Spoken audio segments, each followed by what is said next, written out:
Before I left on my 3-month solo trip to Europe, I thought I had everything planned, right down to the very last detail. But there are things that no one tells you, things that I wish I knew before I left. I spent months researching, reading blogs, watching YouTube videos, but there were so many challenges that I wasn't prepared for. If you're planning a solo trip to Europe, I'm about to tell you the things that I wish someone had told me before I went on my 3-month trip. So, picture this. You've planned the European trip of your dreams, and the day finally comes where you're gonna set sail across the Atlantic. Okay, maybe not set sail, but you're gonna fly, right? So you get to the airport, you get on the plane, and it's a red eye. So you sleep, and then you wake up, and you're in New Jersey? Yeah. That's exactly how my trip to Europe started off. I hadn't even left US soil and my trip was already going south. So let me tell you guys what happened. First of all, I was so excited for this trip. I had been wanting to travel to Europe forever, for literal years, since I was 11 years old. You can imagine how excited I was. I got to the airport for my flight and found out that my flight was delayed because of these storms that were going on. So our plane was stuck up in Boston. They weren't sure when it was gonna come. So that was annoying, but not the biggest deal in the world. Flights get delayed all the time. It happens, I understand. But then they started canceling the flights at the gates that were next to the gate that I was leaving from. So I was like, okay, not looking good. But then they gave us an announcement for our flight and they were like, you know, we're still trying to get you guys out tonight, so just sit tight. So I was like, okay, cool, perfect. Super excited still. So anyway, after more delays, finally board the flight at like 12 or 1 a.m. I take some melatonin because I had been having trouble sleeping, like in general. And I wanted to make sure I got some rest on the flight. And I ended up falling asleep. Come to find out, like 30 minutes into the flight, they were like, oh, there's an issue with the plane. There's some sort of mechanical issue, you know, hang tight. So I'm like, okay. So they said that they would give us an update. They gave us an update. They're like, we're waiting for this part that we need in order to get this situation fixed. So I'm like, okay, fine. And then it's like 3 a.m. and they're like, we're still waiting and we're having a hard time getting what we need to fix this. I'm like, all right, like at this point I had been at the airport from, I think I had gotten there around like 5:30 or something the day before. So I'm like, okay, I'm gonna try and go back to sleep. So I'm sleeping, and then I wake up to an announcement telling us that our flight has been canceled. Yeah, it sucked. And this was at like 6 a.m. So I had spent the entire night on the plane, sitting on a tarmac, you know, trying to sleep just for the flight to get canceled. So it turns out that the issue that they were trying to fix, they were able to fix it, but because it had taken so long, I guess the crew was past the legal limit that they were allowed to be like awake for to be able to operate a flight. So legally they could not fly the plane. So everybody had to get off. The crew ended up going to hotels to rest. The counter was insane. Nobody knew what was going on. We didn't have any answers. It was so stressful. And I'm like, is this really how my trip is gonna start? Should I even be going on this trip? Am I gonna die if I go? Like, you know, all of these things start going through your mind because what else could go wrong? So anyway, I ended up getting in contact with customer service. They were able to put me on a later flight that day. So I went back to my mom's, I slept, and I was exhausted because I had like gotten really bad sleep. It was like I was pretty much up all night. So fast forward, I'm at the airport again, ready to finally board my flight. Come to find out, spoiler alert, the flight was delayed. I was like, you cannot make this up. Like, are you kidding me right now? And the reason why the flight was delayed was due to a catering issue. They couldn't find someone to drive, I guess, the bus or whatever vehicle it is that transports the food that they put onto the plane. It was a whole thing. I was like, are you kidding me? But I ended up getting on the plane. The delay wasn't nearly as long as the night before and made it to Europe. I could not believe it. But I had missed out on a long layover that I was planning on having in Lisbon. By the time we had made it to Lisbon, we were basically just rushing to catch our flight to Barcelona. One thing that I wish somebody would have told me before I went on this trip is that it's important to be flexible and mentally prepared for things to go wrong. Travel can be so unpredictable. You only have control over so much, right? Flight delays are gonna happen, cancellations are gonna happen, but being flexible and adaptable really makes all the difference in how you handle these situations. So instead of like, you know, being caught off guard or being overwhelmed, which are all valid things to feel 100%, it's easier to stay calm, adjust your plans if necessary, and just know that everything is going to work out one way or another. Don't let one bad thing ruin your entire trip. Okay, so I finally made it to Spain, and you won't believe what happened to me while I was there. I got my phone stolen. What? Yep, it's true. It happened. And I had no backup plan for that to happen because I didn't think it would happen to me. So first of all, Barcelona is notorious for getting your phone stolen. I had this joke that I made after like it happened, and I was like, if you didn't get your phone stolen, did you really go to Barcelona? Like, it almost just feels like a rite of passage, honestly. But basically what had happened was I had gone to a music festival called Primavera Sound, and it was the last day of the festival. If you've never been to a music festival in Spain, they end at 6 a.m.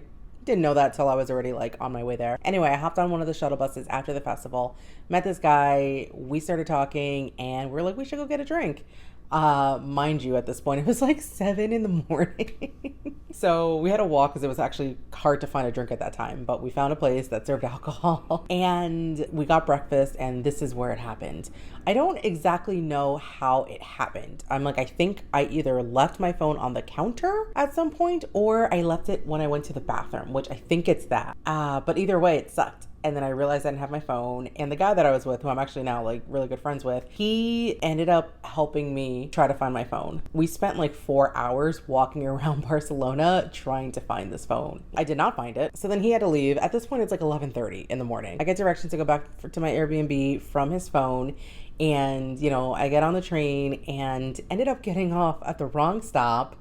So annoying. So I had to have this man who was like running this newspaper stand like help me try and get back to my Airbnb. I was like, at this point, I'm just gonna take an Uber. I don't care like what it costs. He ordered it from his phone. Uber comes and they don't take American cash. I didn't have euros. I didn't physically have euros. So the newspaper man had to pay the driver, and then I had to pay the newspaper man. Oh my god, there's a whole thing, and then I finally got back to my Airbnb. At like 1:00 p.m. It was so stressful. And then I called my cell phone carrier at the time, which was T-Mobile, to try and, you know, get a new phone or whatever, see like what my options were. But I couldn't get into my account because I couldn't remember whatever PIN that I had set up with them to be able to access my account. And they were like, oh, in order to reset it, you have to come in person. And I was like, I'm abroad. Like, I can't go into a T-Mobile. So basically, long story short, I ended up having to buy a new phone. I had to use my laptop to get directions to go to the Apple store and drop mad guap on a new phone. I cried in the Apple store to an Apple employee because he told me something that I didn't want to hear, like something about how the phone wasn't going to work in the US or whatever. And I just stood there and I just started crying in front of this Spanish man in the Apple store. It was not fun. Oh my God. And then on top of that, my bank was blocking the charges, but since I didn't have a phone, I couldn't call them. So I had to like use my Google Voice number, and I'm like in the Apple store trying to like call my bank while they're like in the middle of also giving like a demo or a presentation. I cannot tell you how insane this was. But I got my phone, I got my Spanish SIM card, and I was good to go for the rest of the trip. So thing number 2 that I wish somebody would have told me before I went on my trip is that don't think it can't happen to you. You can never be too careful. Please be extra careful. Be overly cautious. It can only help you. I should have had my phone in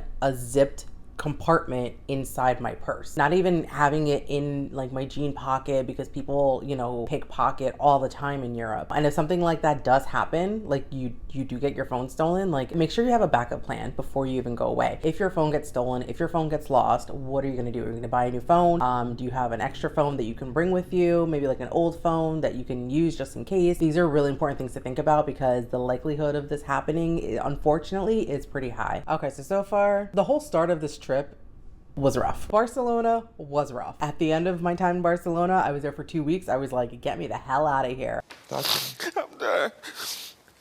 Cut the show.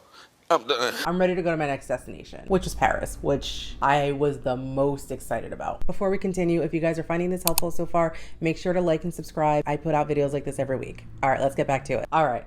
So Paris was my next stop, Paris. And I was so excited. I had been wanting to go to Paris ever since I was 11 years old. It's always been my dream. It's always been my little Parisian dream. But let's just say that you never know how a trip can go wrong until it does. Let me explain. Me and the Paris Metro didn't get along. The very first time I tried using it, I couldn't buy my fare. So in Paris, they have these cards. They're called Navigo cards. And that's what you use to pay for your transportation, kind of like a Metro card if you live in New York. But I didn't have one, so I needed to purchase one. The machine only gave me the option to refill the card, not to actually purchase one there. And there wasn't a booth that I could have gone to pay to like purchase this card and put money on it so that I could legally get on the train. There was literally no way for me to buy a ticket. Absolutely no way. So I saw some people jumping the turnstile. I decided to also jump the turnstile, and I was like, wow, this Feels naughty. Maybe not the smartest idea, but what else was I gonna do? Paris left me no options. Anyway, nothing happened and I was fine. All was good. I got to my destination without a hitch. But then karma caught up to me. I was finally able to get a Navigo card and I loaded it, right? So I'm using it to get around the city, no issues. But then I take the train to go to the Louvre Museum and there's a person there checking tickets. And I'm like, okay, he has like this e-reader thing. I, scan my card, whatever. It shows details of my fare, like where I entered, all that stuff. And it showed that I had accidentally purchased the wrong fare. I had purchased the fare for a child and not the fare for an adult. Not really that much of a difference that I remember, but according to them, it's a huge deal. So this resulted in me getting a fine, 35 euros. And I was just like, are you kidding me right now? So naturally, I cried. That's what I do when I'm frustrated, when I'm angry, obviously when I'm sad, I'm gonna cry. And it is very therapeutic and it does make me feel better. So I highly recommend it. But I cried because I had been waiting my entire life to go here. And first of all, the people were not nice to me. The Parisians were so unfriendly. Even when I was trying to speak to them like in their language, a little bit that I knew, they just did not care. I'm gonna say out of all of the Parisians that I met, maybe 95% were rude. The other 5% were nice. Like literally a handful of people were nice to me. So I was already feeling disappointed because of, these Parisians being rude and then dealing with getting this fine. Plus everything that I had to be dealt with up until this point. Like it was just, it was so frustrating. It was so frustrating. So one thing that I wish somebody would have told me before I went on this trip is that no matter how much you plan, you will make mistakes. It is inevitable. It is impossible for you to know every single thing that you need to know about like doing everything right when you're going to a new place for the first time, especially when you're traveling abroad. But yeah, you're gonna make mistakes and that's okay. You just need to learn how to deal with those mistakes when they happen. Let yourself feel all the feels. Give yourself time to process what happened and then pick yourself up and keep it moving. Make a conscious decision to enjoy the rest of your day, to enjoy the rest of your time there. Like I said before, don't let one hiccup ruin your trip. So after I had my breakdown, I ended up grabbing a drink and going to see the Mona Lisa, and it was great. And I roamed around the museum and I loved it. It was a great time. Traveling is a learning experience. It really is, especially if it's your first time. It's never going to be perfect. Even me, I'm a seasoned traveler and I still make mistakes. Think about it. Have you ever done something for the first time and you were perfect at it or like really, really good at it? If you have, let me know because I'm curious to know what it is. Fast forward a couple weeks and now I'm in Zurich, Switzerland. For context, I made my itinerary based off of concerts that I wanted to go to. Concerts, festivals, all that fun stuff. And if you've never been to a concert in Europe, this is your sign to go. Crowds are a lot more fun, venues are a lot smaller and more intimate, and the prices are a lot cheaper. So I was in Switzerland for a concert. I had also been wanting to go to Switzerland for a long time, so it just worked out perfectly. So I had plans to see Jack White. Bought my tickets in advance. Everything was good, right? Day of the show comes, I'm, figuring out my plans logistically, like when am I going to start getting ready? What time am I leaving? How am I getting there? All those things. And then I go to my email so I can look at my ticket and put it into my wallet, right? My Apple wallet. And then I realized I couldn't find my ticket, log into my account and saw that they were actually shipped to the wrong country. It was back home in the US, which first of all, who still mails out paper tickets? In the world of digital everything, like who mails out paper tickets?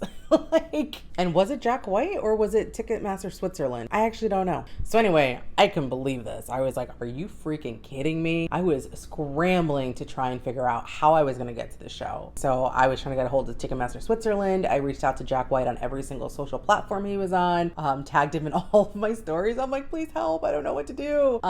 Did not hear from Jack White or his team. And Ticketmaster Switzerland's response time was 24 hours or something crazy. So I wasn't gonna hear from them on the same day. I couldn't find any information on what the hours for the box office was. It was a whole debacle. So I had to decide in the moment what I was going to do. I wasn't getting a response from anybody and the clock was ticking and I had to decide what to do. I still wanted to go to the show, so I had to end up buying another ticket, which was so annoying. So one thing that I wish somebody would have told me before I left on my trip is to always double, triple check your tickets for everything. Not just concert tickets, train tickets, bus tickets. If you're going to see a play, double check everything. Make sure you have them in either digital form or paper form. And if you order concert tickets like I did and there's a lead time of when you'll receive them, make sure you do receive them. And if not, you reach out to them with enough notice before you leave for your trip. All right, and now for a surprise bonus lesson. That's right. I got a bonus lesson for you guys. As you may have noticed, a common theme with these things that have happened to me were monetary, financial losses. So my tip to you is make sure you have a decent amount of savings before going on your trip. I recommend, honestly, a couple $1,000s in case maybe you need to change a flight, you need to buy a new phone. Like, you just never know what can happen. But yeah, it sucked. Most of these things that happened to me had financial repercussions. And some of them were inconveniences, like getting fined or the situation with the concert ticket. But then there are other things that were an emergency, like not having a phone. Like, I can't be traveling abroad for that long without having a cell phone. So anyway, you want to make sure you have extra funds in case anything happens, because the last thing you want is to be stuck in a situation that you are not able to fix or get out of for some reason because you're trying to figure out how you're going to pay for it. The moral of all these stories is that things will go wrong. You can't plan for everything. Things will happen that will be out of your control. But what is in your control is how you'll handle these situations when issues arise. You'd honestly be so surprised how much smoother your trip will go if you follow that principle and these lessons that I outlined for you in this video. And there you have it. Thank you guys so much for watching. If you liked this video, if you found it useful, please like and subscribe. It really helps me out a lot. I'll be releasing more videos like this every week. And if there's a certain topic around solo travel that you want me to make a video on, let me know in the comments. All right, see you guys next time. Bye.